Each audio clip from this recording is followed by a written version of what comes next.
When it comes to telling lies, prosecutors say this next guy mastered the art of deception. We caught up with him on his way in to meet the judge. Take a look. You told so many lies for so long. Do you have anything honest to say to your investors now? I have nothing to say to you or anybody. Meet James Peister. He was an incorrigible liar. Apparently still fabricating stories when we found him heading into court to be sentenced for securities fraud. When you swindle $17 million, how do you sleep at night? I didn't swindle anything. He told us he didn't swindle anything. Is that true? It's not true, and if he believes that, then he's deluding himself. Former acting U.S. Attorney, Eastern District of New York, Kelly Currie. I don't think there was much genuine about him at all, other than his genuine greed. Greed, he says, that had James Peister living large in this fancy Long Island estate, his tale beginning right here, where he spent almost 2 decades fixing cars and managing a repair shop. But according to Currie, Peister decided to switch gears from cars to forming a hedge fund, luring in people he knew to invest. Telling them that he had years and years in investment experience.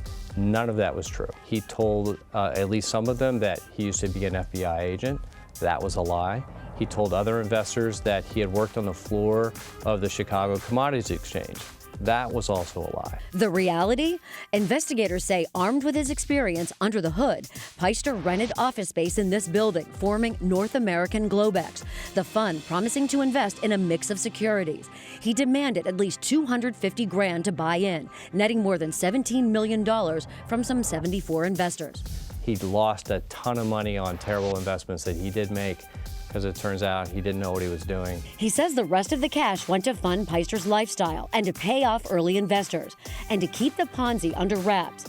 Prosecutors say he sent out phony account statements. He lied to everybody about the performance of the funds. He lied to everybody about how much money was in the funds. According to Currie, Peister even brought investors over to see his house to make them think he was a huge success. Should investors have trusted James Peister with their cash? Absolutely not. Almost a decade after Peister left the body shop, the economy collapsed. Ultimately, the game ran out, and investors and his auditor actually filed reports and complaints with the FBI, with the SEC, and with the CFTC, and that's really when things unraveled.